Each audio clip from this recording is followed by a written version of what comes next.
So, basically, magandang hapon po sa inyong lahat. Ngayon po ay araw ng Biyernes, ang huling Biyernes sa taon ng 2024 ng February, of course.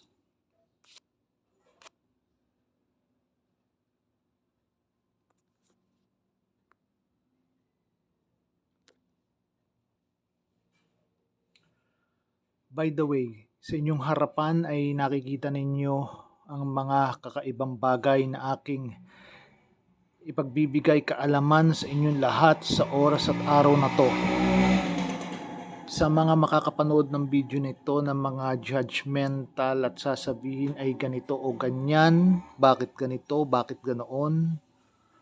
Well, for your information, wala kayong karapatang magsalita ng mga bagay-bagay na hindi nyo naiintindihan. Bagkus ang gawin ninyo ay panuorin nyo na lang at intindihin ang mga explanation so that you would know what it is all about.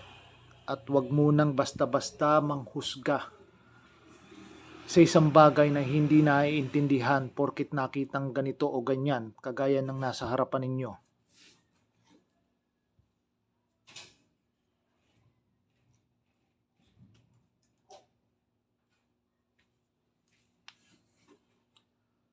So, magandang hapon po ulit sa inyo lahat. Ngayon, mag-umpisa na tayo at wag na magpaligoy-ligoy pa sa ating topic. After mahigit 2 weeks and a half yata, kung hindi ako nagkakamali, ay ngayon lang ulit ako makapagbahagi ng video sa inyo.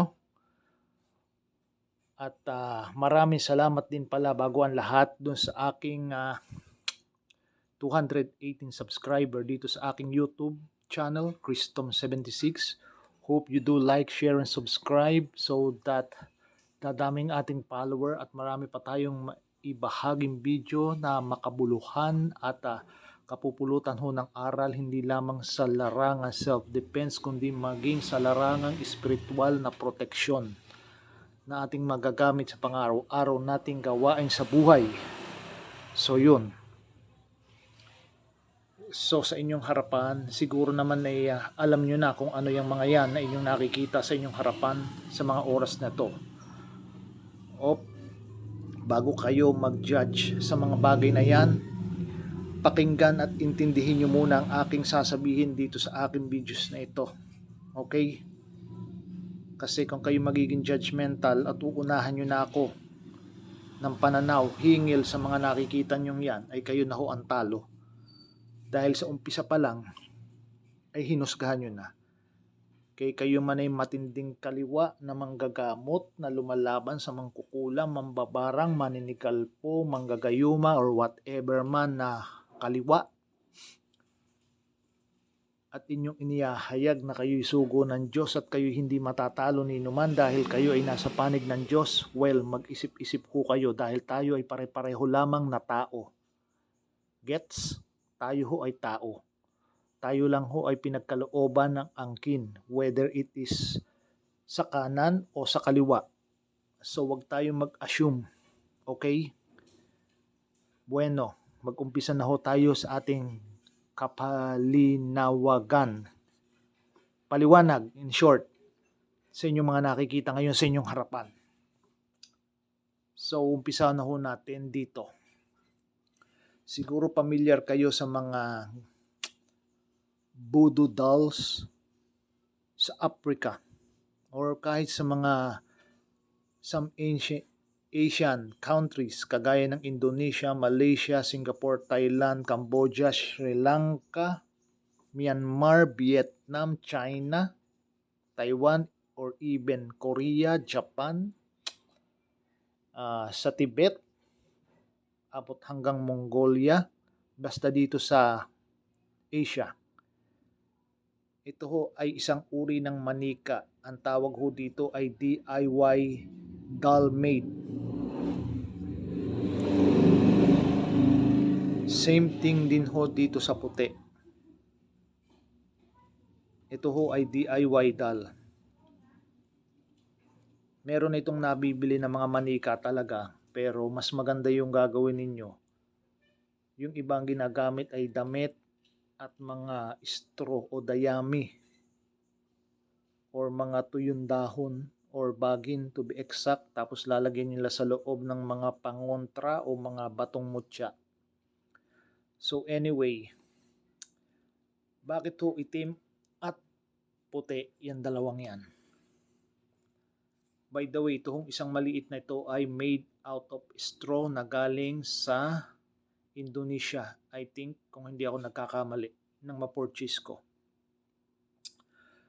Well, as you can see naman, hindi nyo pwedeng sabihin ako'y kaliwa. At nakikita nyo naman na may Saint Benedict sa aking harapan. So, ang ibig sabihin ng mga gamit na ito ay gamit sa mabuti at hindi sa masama. Ngayon, do sa mga masamang gumagamit ay hindi ko na alam. Ano ho ito?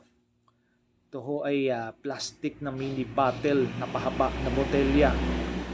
Naglalaman ho ito ng mga orasyon na pangontra at pang-opensa in case man na may magtatangka. Ito naman ho ay mga pin na itinutusok sa mga iyan. Ang kulay ho ng mga pin na ito ay depende sa pangangailangan na inyong paggagamitan. Yung iba, sinasabi nila na ito ay gamit sa aura cleansing and aura strengthening at gamit din sa pag-alis ng mga karamdaman sa katawan sa pagtusok sa mga, as you can see,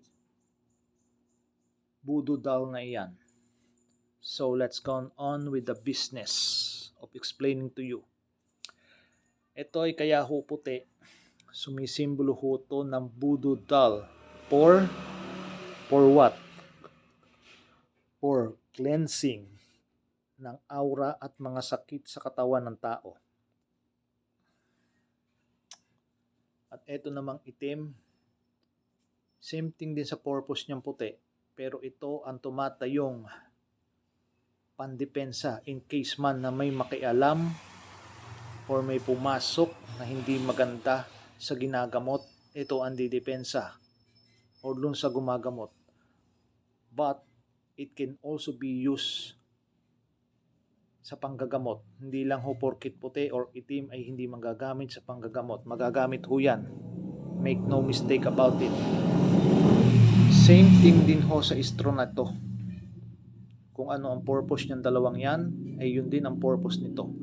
Yung iba ang ginagawa, ito ang ginagamit or alin man sa dalawang yan, bago yung matitirang dalawa o isa na hindi, ay pinapapasukan nila ng espiritu, mananawag sila. Yung espiritong yon ay magsisilbing proteksyon sa gumagamot at sa ginagamot.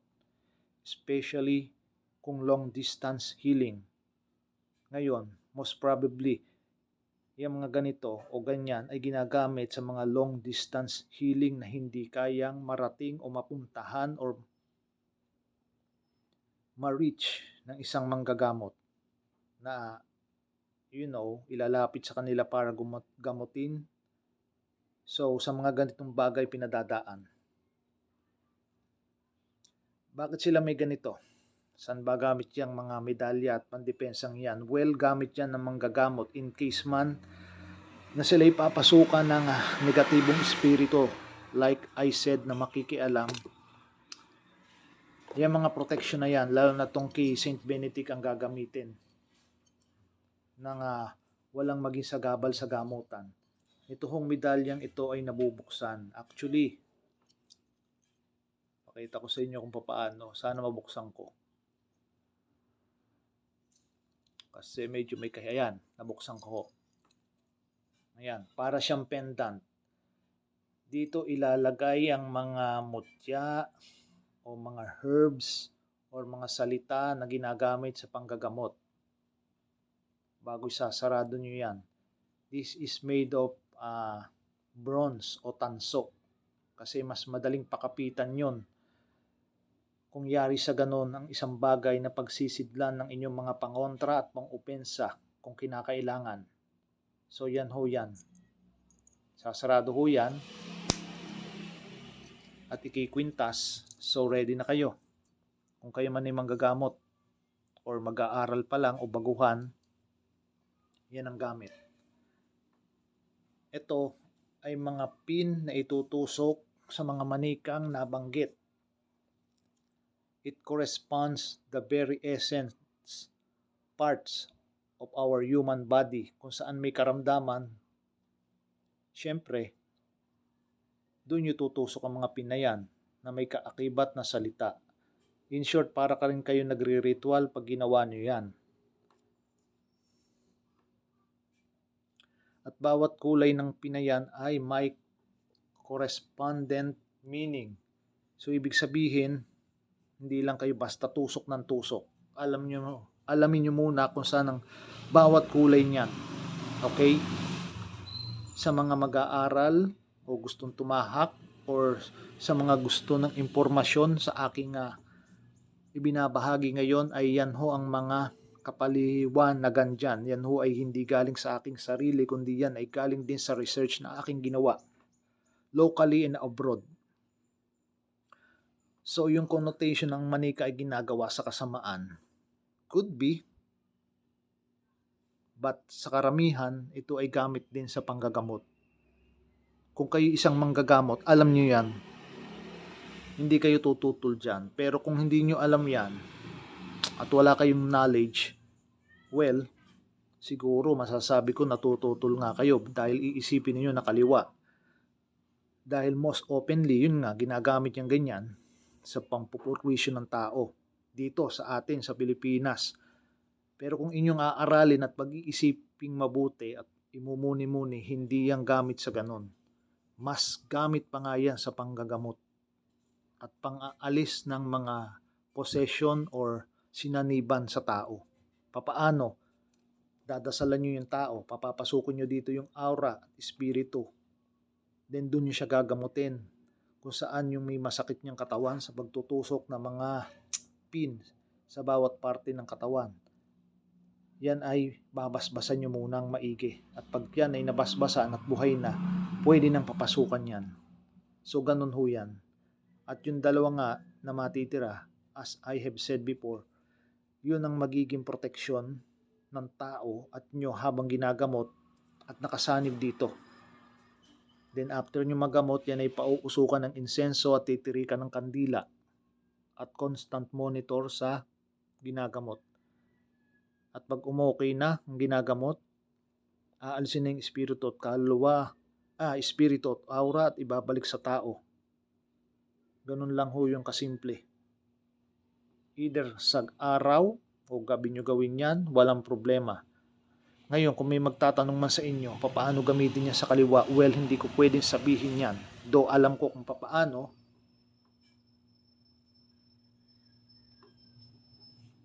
ay hindi ko pwedeng ibahagi dahil yun ay ibang karunungan at aral.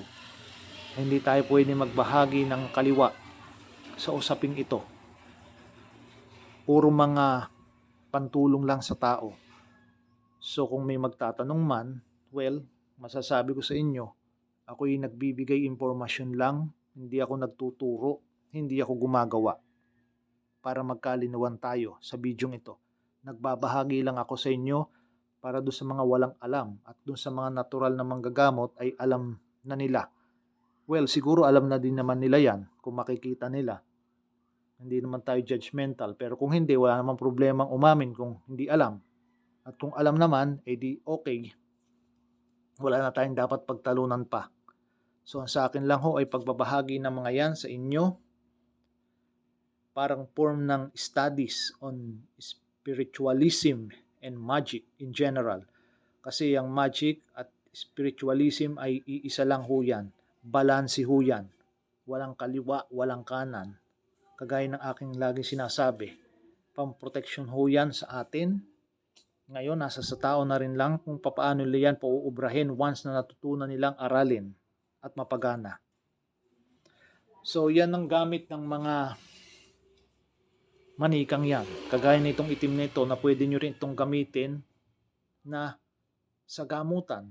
Kagaya na sinabi ko kung paano ang proseso, ipapasok dyan yung imahe ng tao para gamutin. Same thing din dito. Ito nga lang ho medyo maliit pero ito ay made of straw. Ngayon sa magtatanong paano daw ang kaliwa, well, kagaya nga ng sinabi ko, ibang proseso ho yun.